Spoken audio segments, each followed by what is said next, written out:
Eu tenho um aluno que chegou até mim muito desafiador. Ele já veio, né? Ele chegou em fevereiro. Ele já veio de um histórico familiar difícil, de algumas perdas difíceis na vida. Uma criança de ali por volta dos seus 8 anos de idade. O que chegou até mim, através do relato das pessoas que o trouxeram, é que ele vinha de uma escola excelente, uma das melhores escolas da cidade em que ele morava, uma escola de realmente alto nível, que tinha várias atividades extracurriculares, e as pessoas chegaram até a dizer que ele estava perdendo um pouco, vindo, né, morar no interior, porque, como eu já disse para vocês, a minha cidade é uma cidade do interior. Então, eu estava realmente esperando uma criança que tivesse várias habilidades e já estivesse muito bem ali no seu ritmo de aprendizagem. Essa criança já tinha passado pelo primeiro ano, que é a fase de alfabetização, estava vindo cursar o segundo ano do ensino fundamental aqui na minha cidade, então eu acreditava que ela já tinha adquirido algumas habilidades que a gente espera, né, dentro da curva de aprendizagem dessa idade. Eu esperava que ela já soubesse, ou pelo menos estivesse iniciando ali a letra cursiva, já soubesse usar aquele caderno, né, o caderno ali bombom, que é aquele caderno que a gente chama de 1, 2, 3x, mas quando ele chegou até mim, ele era uma criança extremamente desafiadora.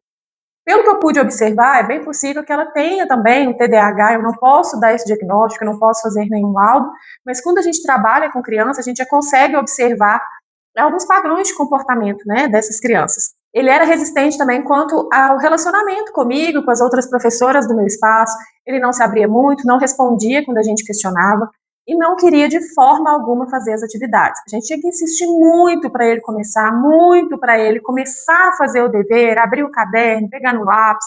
Era um processo realmente desafiador. De início, a família disse que ele queria fazer somente 3 vezes na semana. Mas 3 vezes na semana não seria o suficiente para a gente conseguir concluir as atividades da escola, quanto mais iniciar ali um processo de reforço. Porque o que eu faço é o seguinte: essas crianças menores, a família geralmente busca o reforço para ser um apoio na rotina mesmo. Eles querem tirar essa rotina das lições de casa deles, né, e trazer até o reforço. Geralmente os pais têm tempo para fazer dever de casa com as crianças à noite, no horário em que todos já estão cansados. A família está cansada, a criança está cansada da escola, não aguenta mais. Isso vira um momento de estresse, de implicância ali. Uma mãe chegou a me relatar que ela chegava a chorar quando ela lembrava que tinha que fazer dever com o filho. Então, geralmente, os meninos pequenos, as famílias me procuram para isso mesmo, para ajudar com o dever, com as outras demandas da escola. E por mim, tudo bem, eu não vejo problema nenhum nisso.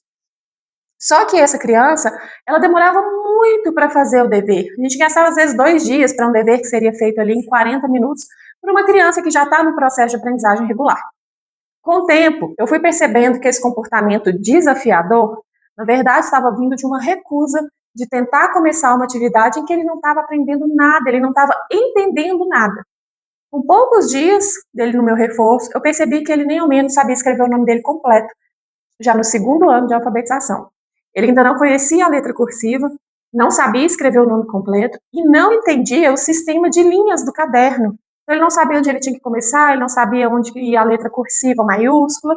Ele ainda não tinha aprendido nenhuma dessas habilidades. E, para piorar, ele chegava na escola e também não entendia nada. Como uma criança vai se concentrar, se propor realizar alguma atividade que ele não tem ideia do que ele está fazendo? Então, com o tempo, eu percebi que essa criança ela não era desafiadora, ela só não estava entendendo nada mesmo. Quando a gente percebeu isso, eu entrei com um processo de tentar fazer um intensivão com ela. Eu contratei uma professora alfabetizadora para ficar por conta desse aluno durante um mês. Quando ele chegou até mim, ele tinha trazido esse caderno.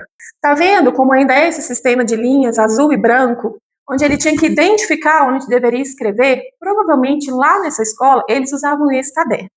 Aqui na minha cidade, não é o problema do caderno, tá? É porque aqui ele não usaria. Então, quando aqui na minha cidade ele teve contato com esse modelo de caderno aqui, ele não sabia identificar onde ele tinha que escrever. Se ele não entendia a letra cursiva para copiar do quadro e ainda para piorar, ele não entendia onde ele tinha que copiar, é claro que ele não ia nem tentar, né? Então, quando chegou até mim e veio essa professora alfabetizadora, ela ficou somente com ele durante um mês. Nesse um mês, a gente tentou fazer o máximo possível para ele aprender a escrever o nome completo e para ele aprender a letra cursiva, que era tão importante, já que na escola eles usariam somente a letra cursiva. Eu criei um caderno para ele em que eu fiz com a minha própria letra, fiz todo o caderno à mão, colei algumas atividades específicas, mas para mim foi importante fazer à mão para que ele conseguisse entender onde estaria o traçado da letra. E assim foi feito. Criei todo o caderno com base nas atividades em que a escola estava mandando como dever de casa. Então, eu olhava o que ele estava aprendendo e aí reproduzia para ele lá na minha sala. A professora alfabetizadora trabalhou com ele ao longo de 28 até 30 dias e a gente consegue perceber o quanto ele evoluiu. Vou mostrar o caderno para vocês. Nesse caderno, eu colocava as atividades, marcava a matéria e fazia o traçado da letra cursiva da forma que ele deveria fazer lá na escola.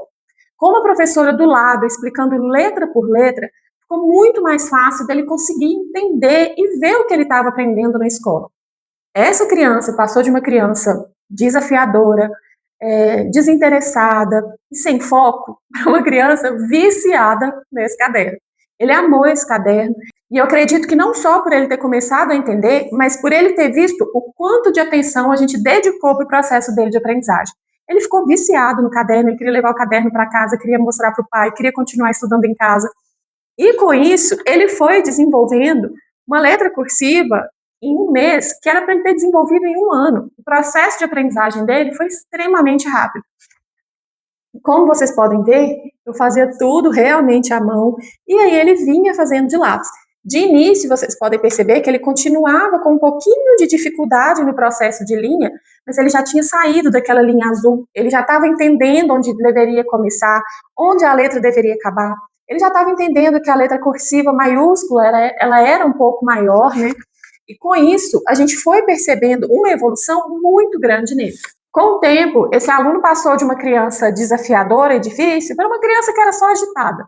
Ele começou a chegar, abrir a mochila, ele começou a saber o que ele tinha de dever, conseguia identificar as disciplinas, porque no início nem isso ele conseguia fazer. Então a gente perguntava, a gente tem dever de quê? Ele não sabia o nome da matéria. Às vezes ele falava mapa, que era geografia. Às vezes ele falava número, letra. Então, era assim que a gente conseguia identificar a geografia, matemática, português. Com o tempo, ele já sabia até o dever de socioemocional, o dever de inglês. Então, essa é a importância do olhar atento da professora de reforço.